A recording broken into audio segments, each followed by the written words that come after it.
அனைவருக்கும் அன்பு மிகுந்த வணக்கம்.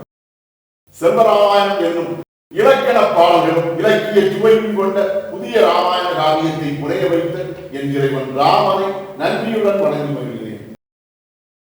செல்வராமாயணம் பருவம் 3 அயோத்தி பருவம், காலம் 8 வரதங்காலம்.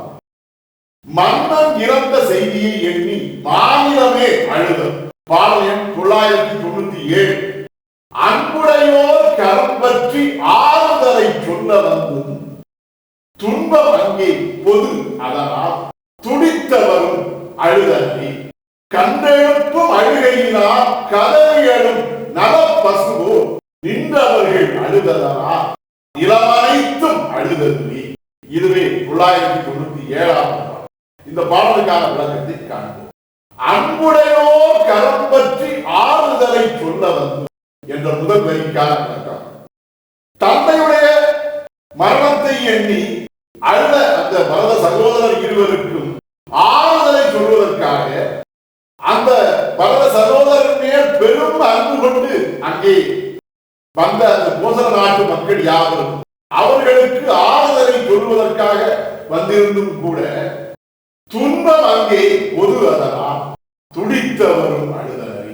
அந்த மன்னனது இறப்பினால் ஏற்பட்ட அந்த துன்பமானது கோசல நாட்டை சார்ந்த அனைவருக்குமே பொதுவாக ஆகி போனதனால் அந்த மன்னன் அனைவருக்குமே ஒரு தந்தையை போலவே செயல்பட்டு அந்த நாட்டை மிகவும் சிறப்பாக ஆண்டதால் அவருடைய இழப்பானது அனைத்து மக்களுக்குமே ஒரு இழப்பாக ஆகி அந்த துன்பமானது, அந்த மரண துன்பமானது அனைவருக்குமே பொதுவான ஒரு துன்பமாக ஆகி போனதனால் அந்த பரத சகோதரர் இருவருக்கும் தந்தையின் இறப்பிற்காக ஆறுதலை சொல்லுவதற்கு அங்கே வந்த அந்த மக்கள் கூட அவர்களுக்கும் அந்த துன்பமானது பொதுவான துன்பமாக ஆகி போனதனால் அவர்களும் தம்முடைய துன்பத்தை தாங்க முடியாமல் துடித்து அழுது அவர்களும் அந்த துன்பத்தை வெளிப்படுத்தினர். கன்றெழுப்பும் அழுகையினால் கதறி அழும் நல பசுவோ. ஒரு கன்றுக்குட்டியானது எழுப்பக்கூடிய அழுகையை கண்டு துன்பம் தாங்காமல் கதறி அழக்கூடிய அந்த கன்றுக்குட்டிக்கு நன்மை விளைவிக்கக்கூடிய நல பசுவை போல, ஒரு தாய் பசுவை போல நின்றவர்கள் அழுததனால் இளமனைத்தும் அழுததுவே.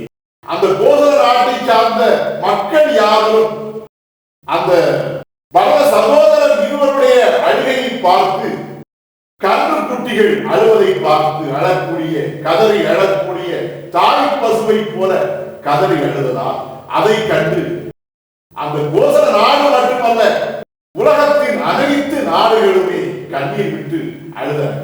இதுவே 997 பாடலுக்கான விளக்கம்.